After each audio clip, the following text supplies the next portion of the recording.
Welcome to my webinar on Key 13, Transition, and Key 14, Temperance. Let's begin.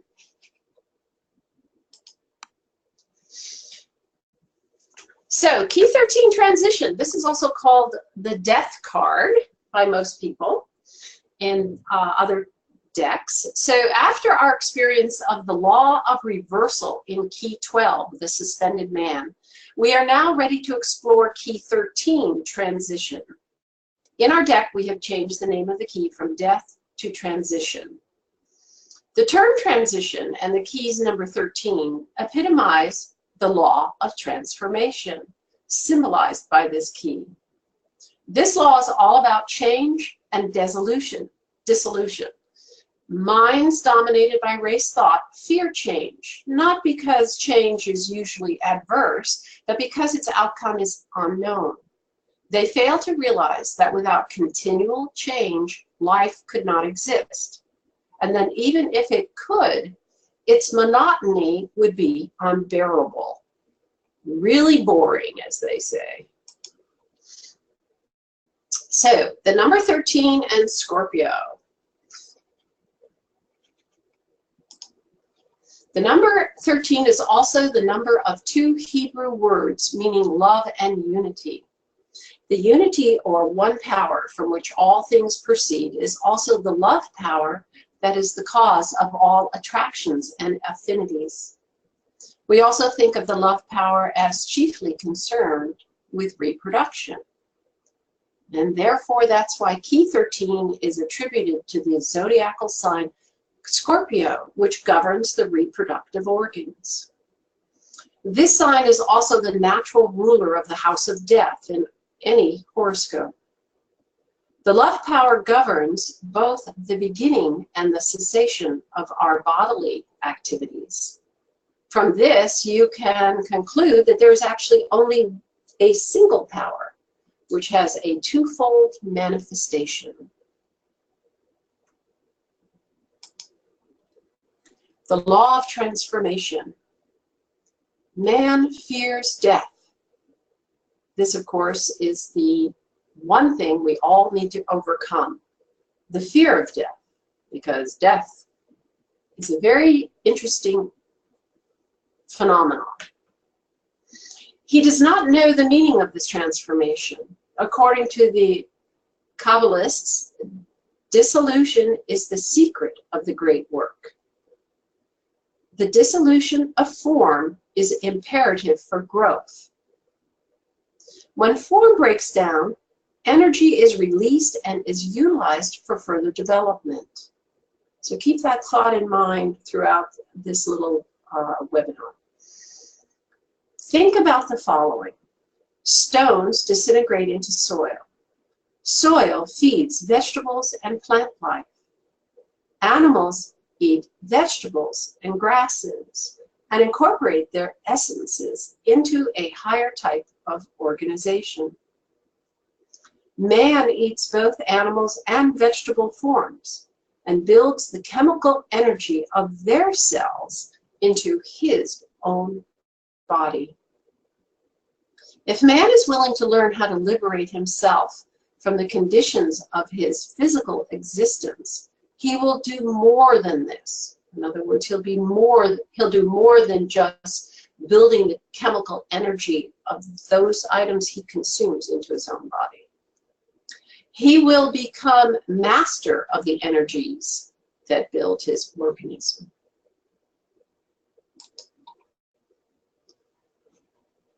So what does this mean, mastery of the physical body?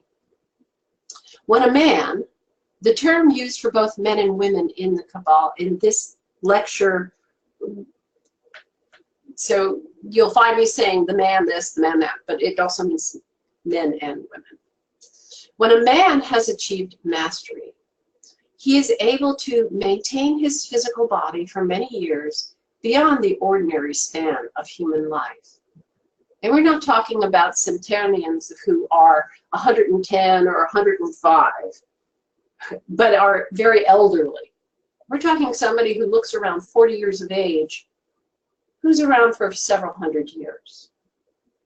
So he's able to maintain his physical body for many years beyond the ordinary span of human life. This is what we're referring to. This master is able to disintegrate his physical body at will. And also, a master is able to regenerate it. For such a man, death, as the world knows it, is at an end. So this is truly the life of a master. And in some places they call them gurus or master teachers. But this is a very interesting thought. Seems a little far-fetched to most of us. And also, let's move on. At this stage in your progress with the tarot, this may sound a bit much. This is the doctrine, though. This is the doctrine of the Kabbalah. You have placed yourself in the position of examining the evidence for the doctrine. That's by studying the tarot, taking these little classes, listening to this webinar. You will ascertain its truth at first hand by performing the experiments that demonstrate its accuracy. The importance of mental images. We've covered this in many of the prior keys. So you are beginning these experiments now with this instruction. You have already been taught in the previous keys the importance of forming the right kind of mental images throughout your daily life. After reading this post, you may wish to review the prior keys. This is important. One of the things that you will find is if you go back and read the prior keys in order from 0 on, you'll discover that you may read things that you previously didn't even hear. You must begin to visualize yourself as having a body that readily responds to the willpower you express. Have a clear image of a changed organism. See a perfect and beautiful body both in function and appearance. This suggestive power subconsciousness accepts. Remember, all that we see as material manifests through the subconscious mind.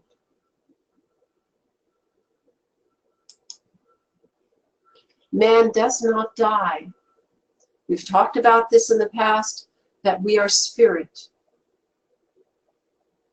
In response to the suggestion of a clear image, subconsciousness is even now beginning to set in motion processes that lead to the desired transformations. You do not need to tell subconsciousness how to do these things. Phew, this is a very important step. You have to remember this. You don't tell them how to do it. Tell it what you want accomplished. Make your picture as clear and concrete as you can.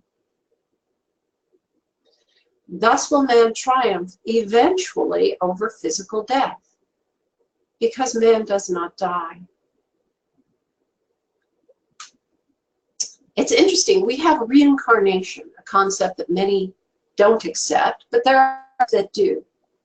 And reincarnation is just coming back again and again, but your consciousness has expanded based on your previous lives. And your previous lives are not all that important. It's what you've learned that you carry forward.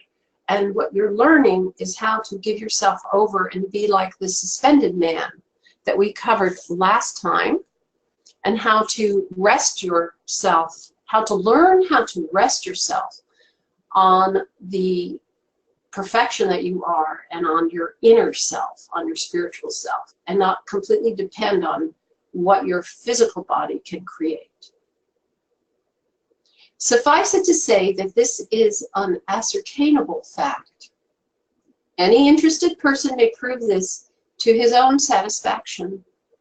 Those who are prejudiced will not examine the evidence.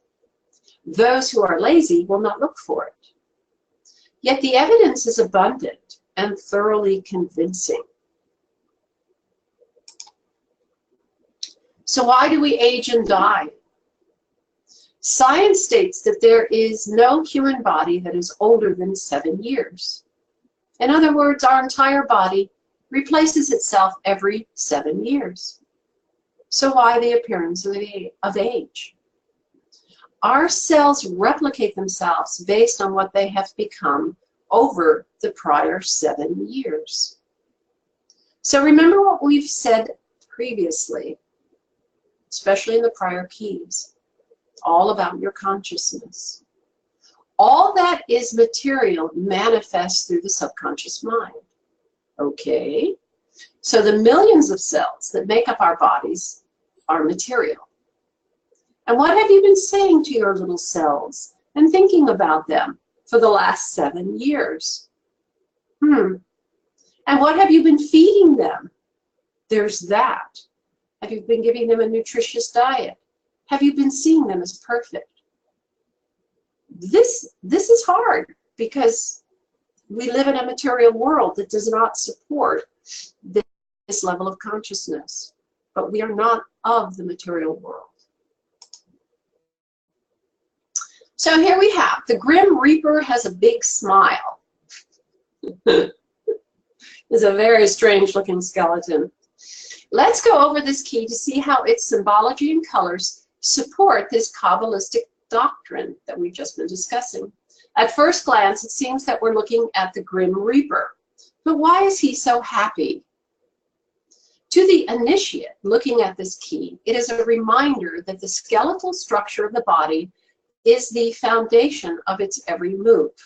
And I'll remind you that the deck of cards was created for initiates to use to study and to help them move along in this state of consciousness. So all of our muscles are attached to the structure. So we are actually looking at a symbol of the basis of all function, growth, and development in our lives. And that's the skeletal structure that we're looking at here. The seed. To further this idea, we find in the upper left-hand corner of the key the picture of a symbolic seed. This little seed is composed of 2 ovals or zeros, one within the other. The 2 ovals are united, and therefore they are one. See, they touch at the far right side. The small oval has 5 rays extending towards the limits of the larger oval. Here is a simple symbol of the whole process of manifestation. The inner is a source of radiant energy manifesting as fire, air, earth, water, and ether. This energy fills the space enclosed by the larger oval, that is one with the smaller oval. So, here is expressed a fundamental doctrine of the ageless wisdom. The inner power projects itself, or a seeming extension of itself, as space, the larger oval. It then fills that space with forms of energy whose combination constitutes the body of the universe.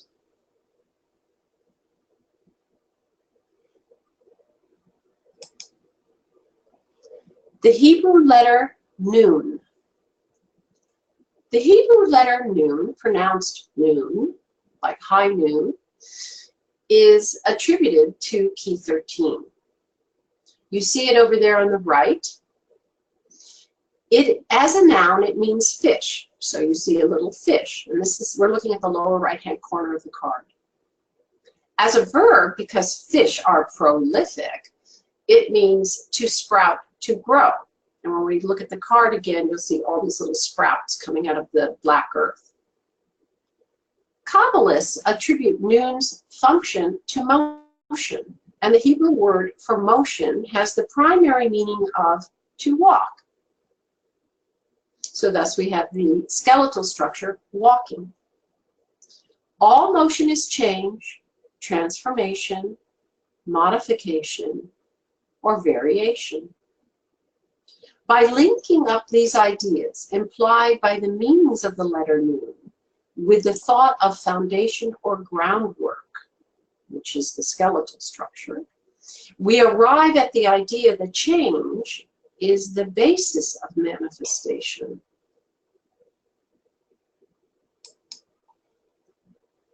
Noun, the mysterious fish. I like this little picture of the fisherman. So the fish must be raised out of the water in order to make use of its powers. In alchemical symbolism, as in life, this can only be done with the use of a fish hook. This is why the cards are so interesting. The Hebrew letter Zadi of key 17, the star, which we will cover later, means fishhook.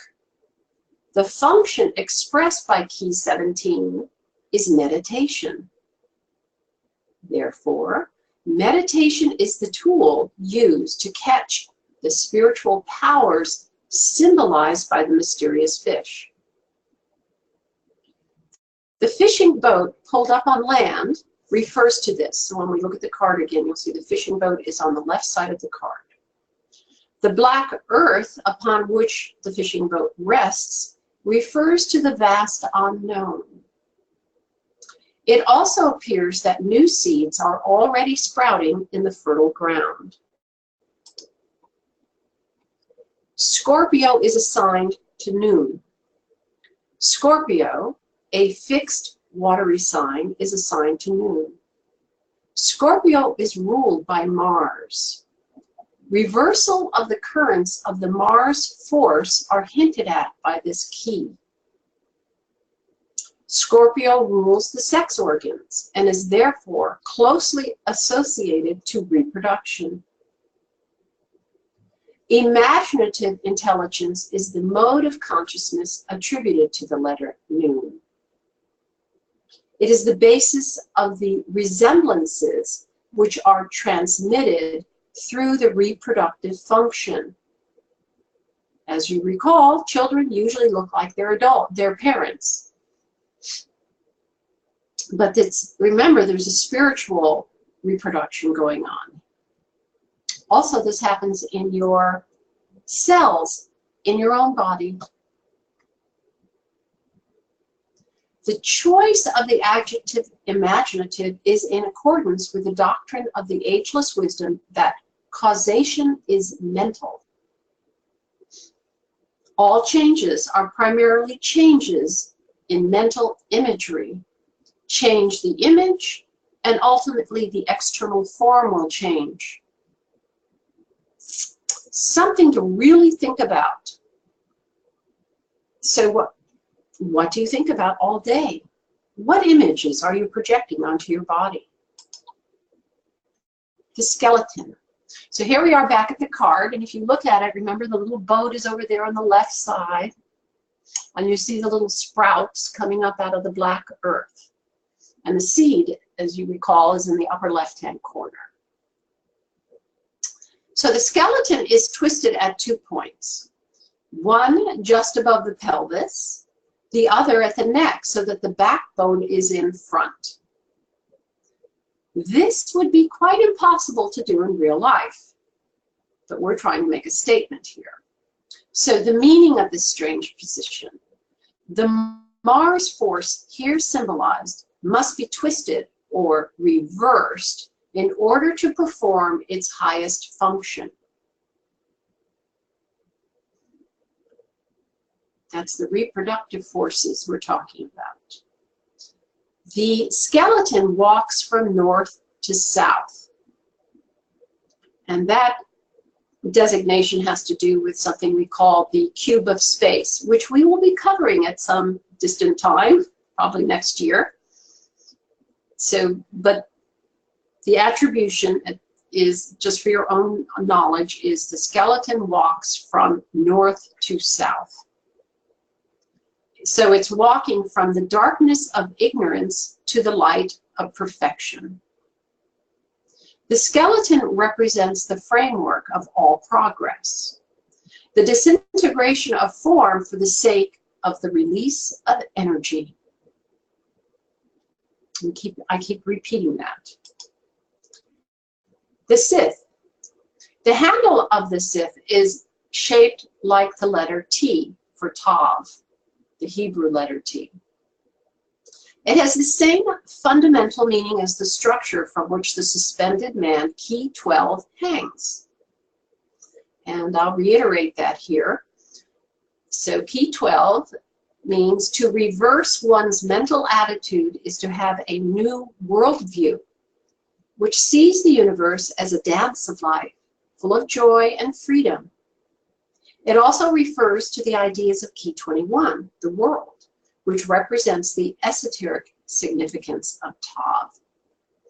In the state of samadhi, or the suspension of personal consciousness, an adept in meditation becomes aware of the real nature of the universe, as depicted by key 21. So that's the reference to Tav here in his sight. The blade is formed like a crescent. It refers to the powers of subconsciousness.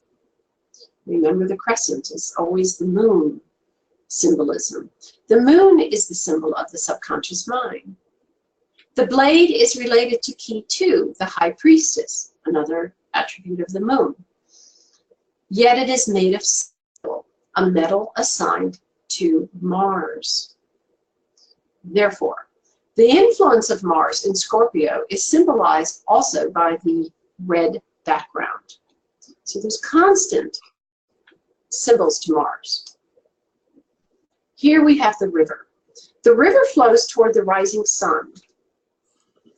It starts in the north, the left side of the card, and makes a bend so that it flows eastward, which is the back part of the card. Ordinarily, the setting sun is associated with death. So we have the rising sun here, though. The rising sun is connected with key 3, the Empress. It also refers to the dawn of higher consciousness in the state of samadhi, illustrated by the suspended man in key 12. The Empress is also referenced by the green sprouts and the leaves of the rose bush.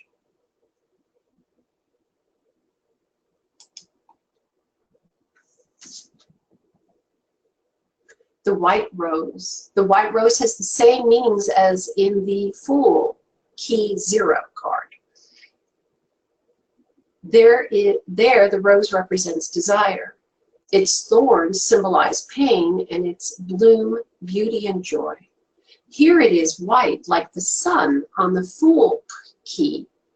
This indicates that through right cultivation of the desire nature, we may bring it into unison with the primal will. The rose is related to the number 5. To gain mastery of the subtle forms of the Mars force is a work of adaptation. The heads of the man and the woman at the lower part of the key are on the left in the little picture. The woman's head at the left is a symbol of the Sephirah on the tree of life called understanding. It represents the supernal, mother, the divine feminine. The man's head represents the Sephirah wisdom on the tree of life, which is the supernal father and divine masculine. It also represents the Sephirah beauty, which is the sun. Remember that the father and son are one, and their unity is intimated here. So at some point we'll study the tree of life, and you'll get a better feeling for that. The single hand on the right and the wheel, you can see above it, represent the creation of new works from the transformation created by key 13. The empty boot on the left, over by the heel of the skeleton in the boat. So the empty boot shows an empty shell as all that remains of the passing of the Piscean age. Pisces physically rules the feet. As that age passes away, which it's doing in the last century and this century. As that age passes away, so will pass away all the notions as to the status of women and children characteristic of the Piscean age.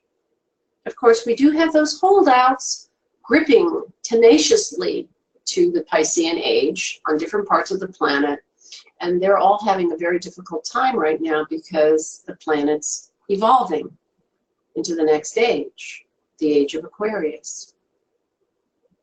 The single foot on the left represents the reference to the ending of the Piscean age. But we must also remember that key 13 symbolizes something which is at work in every age, which are the changes that need to take place to raise your consciousness. Man is immortal. Man is immortal and can never die.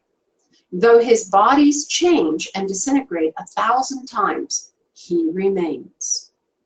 You are approaching a time when you will know this as others know it, as those who have gone this way before you. Learn to welcome change and overcome any fear of it. Sometimes when people come to visit our home and they knock at the door, and they're strangers, and I look at them, and there's two thoughts. First, it's a stranger, and second, what are they bringing to my home? Who is this? What do they have to offer? How did they get that close to me? So welcome change, and check it out. So the future holds only that which you have earned in strict conformity with your past actions and the patterns that you are now making. Face it without fretting about it. The ultimate is only good. We really need to open up our hearts to change. It releases huge amounts of energy when we do that. From the Bhagavad Gita, once again, I'm showing Arjuna and his teacher in the chariot. Just be aware that no person learns how to accomplish this until he is truly prepared. This means such ethical preparation that no temptation to the misuse of this power could ever succeed in turning one from the path of strictly constructive application of the forces involved. It's a very important statement. So you don't have to worry about the things you do. Just keep your eyes single on the task. So I'm quoting from the Bhagavad Gita, a great work. The wise in heart mourn neither those who live nor those that die. Nor I, nor thou, nor any of these ever was not, nor ever will not be, forever and ever afterwards. All that doth live, lives always. To man's frame, as there come infancy and youth and age, so come their raisings up and laying down of other life abodes, which the wise know and fear not. So this is the conclusion of the transition key, and let's move on to temperance. So here is key 14, temperance. Up to this point, the tarot keys from key 0 to key 13 consist mostly of theory. Interesting. All of this has been theory. You haven't been asked to actually do anything other than work on meditating, creating concentration exercises in your life, so you can start to develop your inner being.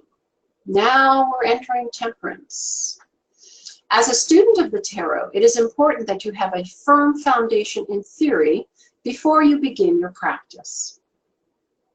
If you haven't looked at all of keys 0 to 13, now would be a good time to review those that you've missed. Each key builds upon the key prior to it. Learning the terms and how to use the tools required is very important. Of course, that's with any mode of study.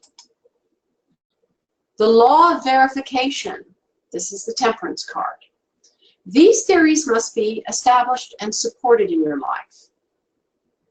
The way to do that means that you must be verified, that they must be verified by you before they can become an integral part of your life. The system of Kabbalah instruction you receive from the tarot is practical. This is not the flight of imagination. This is not unusable stuff. What you have so far been given principles. Their effects should already be reshaping your attitude toward yourself and your brothers here on earth. For everyone on earth here is your brother.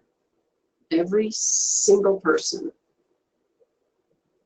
Your success in this work and in your life essentially relies on your realization of the nature and true unity of all mankind. Aha, something to work on. The magical art. Memorizing a set of rules or directions that you can follow is not enough. We're not here learning to bake a cake. Just want to add that. The magical art includes a transformation of your personality, the raising and expansion of your consciousness, perceiving clearly the principles and laws whereby you operate. This is where key 14, Temperance, comes in. It is the embodiment of the law of verification. Here you begin to experience great trials and testing of yourself by yourself. You are the initiate.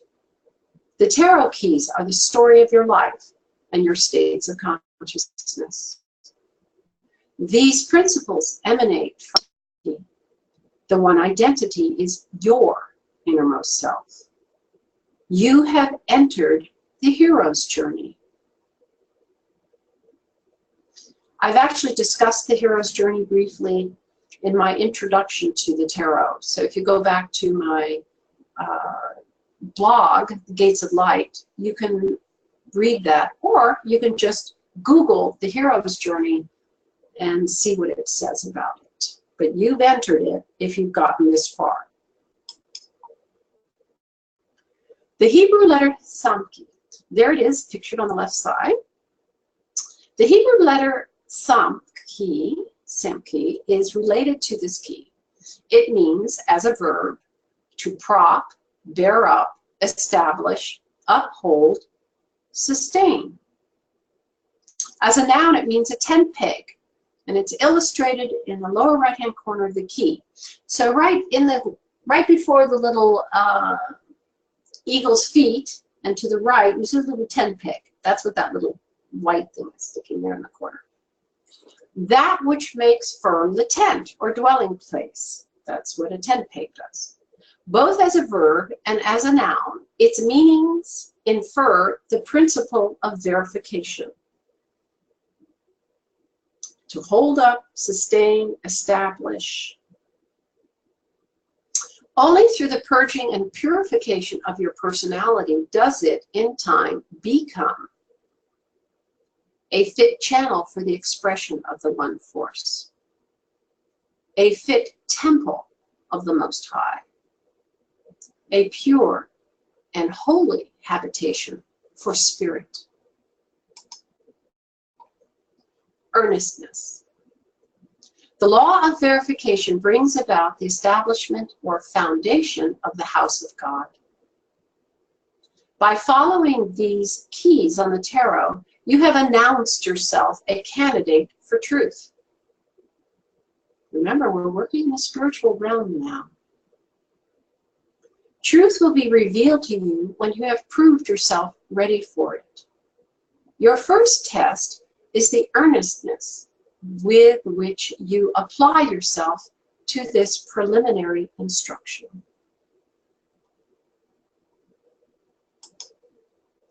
The serpent. Let's look further at the letter Samekh. In key 8 strength, we see the serpent coiled, symbolized by the Hebrew letter Teth. In key 11, justice, we see in the letter Lamed the serpent uncoiled and active, its head erect and its tail pointing down and to the left. The letter Samekh in key 14 shows the completion of the upward movement of the tail toward the serpent's mouth. So that's the left side of the letter that you're looking at. It is therefore a reversal of the symbolism of Teth, which is the serpent coiled. In Teth, it shows the serpent power as it is before it comes under control. And key 8, if we recall, is strength, where the woman is holding the red lion's head. Lamed shows it at the halfway stage of our mastery over it. And key 11 is justice. Samekh shows the result of perfect control. So temperance is going to help us gain that perfect control. Sagittarius and Jupiter. The serpent biting its own tail has been for ages a symbol of eternity and of wisdom. It also suggests circular movement by its shape. This establishes a connection between key 14 and key 10, Wheel of Fortune, to which Jupiter is attributed.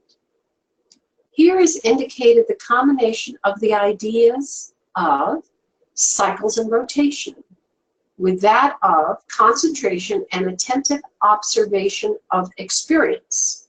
So you have the cycles and rotation, key 10, and key 14, observation of experience. The sign Sagittarius, ruled by Jupiter, is attributed to Samekh, the letter of this key 14. Sagittarius means archer, and its symbol is an arrow. It is a fiery sign. It rules the thighs and hips, which support the weight of the body in standing and sitting. That fiery activity is a form of intense vibration. The serpent power is vibratory. Of course, you can see on key 10, the serpent on the left side, where energy is going into manifestation, whereas on the right side of this circle, we're beginning to return to our source. The serpent power is vibratory. It is the desire force, which is the energizing principle behind all that we do. It can be terribly destructive when not in control. It is also the power that leads to freedom. It is the force that destroys limitations and impediments to free expression. Of course, you don't want to be the objective of this force, so that's why you want to get it under control. The number 14 represents the principle of reason. Key 4, the Emperor, expressed through the agency of concentration. Key 1, the Magician. So 14, when the alphabet in Hebrew is read from the right to the left.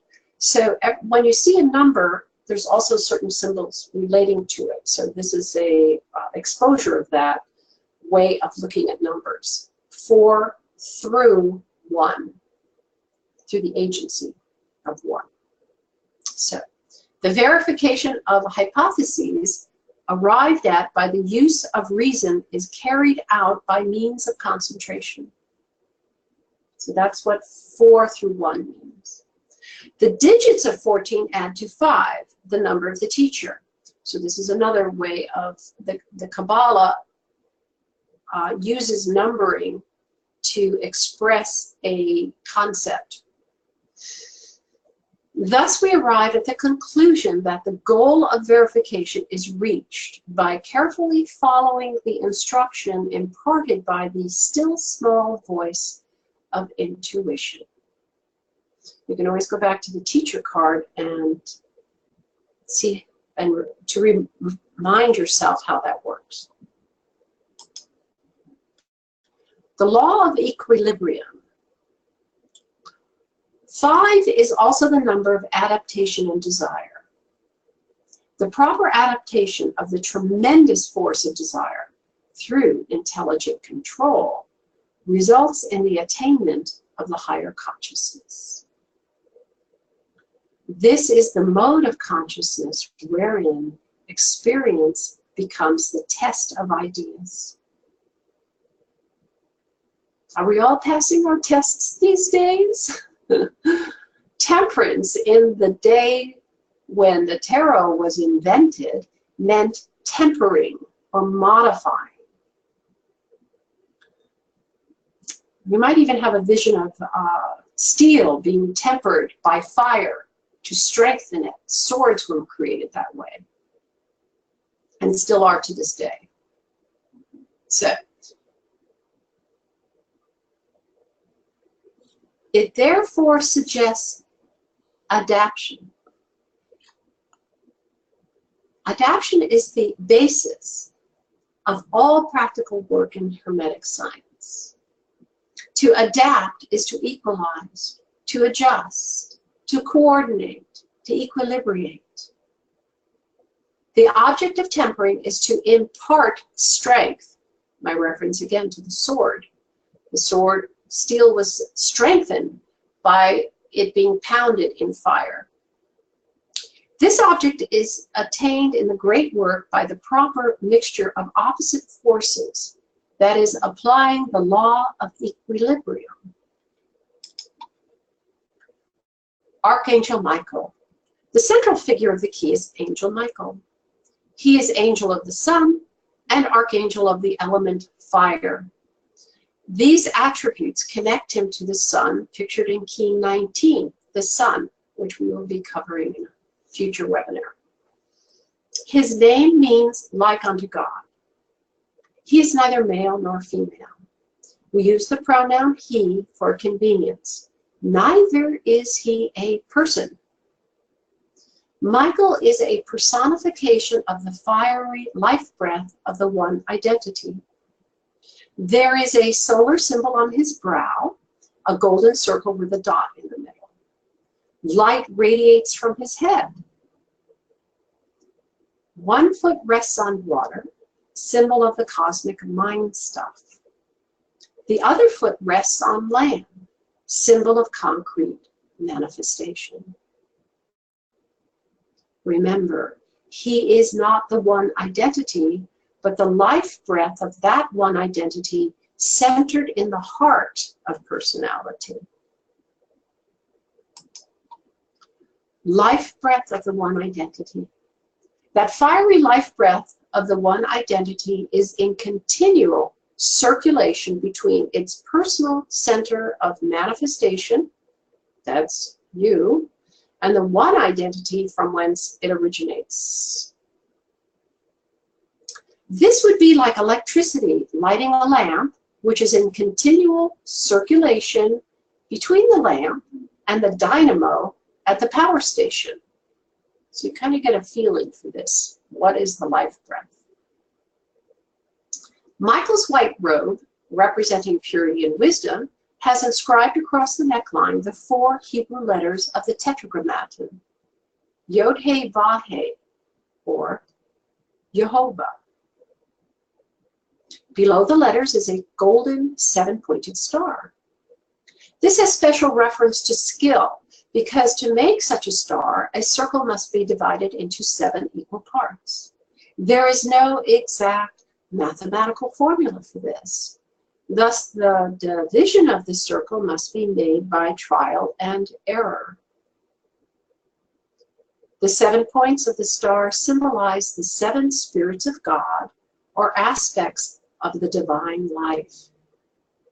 And they also correspond to the 7 sacred planets, the 7 alchemical metals, which we've talked about in the past, and the 7 chakras of the yogis. The 7-pointed star and Michael's wings. The 7-pointed star is also a symbol of mastery. This mastery results from single-pointed devotion to the work of experimental verification of the fact that the real presence of the higher self may be known at the heart of our personal lives. This is not something that's way out there in outer space. To obtain this skill, we must have the higher instruction of the angel. Thank God we get help. The wings of the angel are fiery red, the quality of the astrological sign Sagittarius, with blue highlights. Sagittarius's color, attribution. Remember that the symbol of Sagittarius is an arrow, suggesting aim, will, purpose, intention. Sagittarius has to do with distant journeys, with dreams, visions, religion, and philosophy. Sagittarius also has to do with the quest for knowledge that is implied by the word verification. So you're beginning to get an idea of how the symbolism supports what we talked about at the beginning when I brought up the card. The lion and the eagle. Upon the fiery lion, the angel pours water. The fixed element of fire is represented by the lion. From the torch in his left hand, 5 flames, shaped like the letter Yod, fall on the head of the eagle. The fixed element of water is represented by the eagle. Water on fire, fire on water, or the action and reaction of opposites is shown. This carries out the general idea of tempering or modifying. The holy guardian angel. Michael is the real I am, or ego, of the entire human race. He is shown adapting and modifying the personal stream of psychic energy in the actions and reactions of the self-conscious and subconscious aspects of human personality. The practical import of this picture is that, quote, we do nothing of ourselves, unquote. The holy guardian angel, Michael, makes all the tests and trials which lead us along the path of attainment. Know this, but act as if you were making the tests yourself. The only correction necessary is the intellectual correction. For practical purposes, the wise man acts just as if he were doing things, quote, on his own, unquote. He knows better, that is all. Reverse personal consciousness. The water falling from the vase is a reference to the letter Mem and to the doctrine represented by the suspended man, reversal.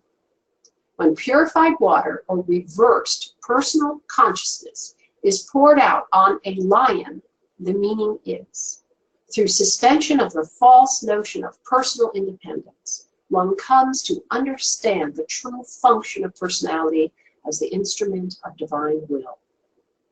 When this change in consciousness is carried into subconsciousness, a change of heart is brought about. More than this, a definite activity is instituted at the heart center of the physical body. You are changing your physical structure doing this. The rainbow of promise. The rainbow represents the differentiation of the vibratory activity of light into color. This is by means of water suspended in the upper air. When the water of consciousness has been mingled with the cosmic life breath, Then is manifest the rainbow of promise. The 7 colors of the rainbow are the colors of the planetary centers of the body, also known as the alchemical metals, the same as the chakras of the yogis. The rainbow refers also to the occult use of color, a powerful means for bringing power into the human field of operation. By means of color, we are able to use vibratory activity to modify external conditions. It's interesting that our teacher, Father Paul Blyton, actually wrote an entire text on the use of color and rates of vibration to cure people, and he was successful at it. The pool, the mountains, and the crown. So we're beginning to sum up the last of the symbols in this wonderful card. The path in 14, see down there at the bottom, the little yellow path, begins in the pool of water and rises between the twin mountain peaks of wisdom and understanding in the background. It ends beneath the crown of the primal will. You can see the crown with all the rays streaming out of it in the background. The pool represents Yesod from the tree of life, or foundation. It is also designated as the sphere of the moon. That's because the moon is on the tree of life, the foundation sphere. Remember, all of the water in the keys, all of the keys, comes from the robe of the high priestess. The gold background of the card and the gold of the 7-pointed star on Michael's robe represent solar forces. So here we are. Practice temperance. The purpose of the ageless wisdom is to get you to try, not to persuade you to accept. In your practice, shoot at some definite mark. Quit accepting theories and statements until you have tested them out in actual practice in your own life. By trial, you will soon realize that the real working power which makes the experiments is something higher than your personality. It is the angel on whose robe is written the identifying name of that which was and is and always shall be. Remember, there is nothing in the cosmos but vibration, and all forms of vibration may be modified and managed by mental control. So thank you for attending my webinar on Key 13 Transition and Key 14 Temperance. Please go to my blog on gatesoflight.wordpress.com for more information about the symbols and colors of the keys. I will also post a recording of this webinar on my blog. Does anyone have a question?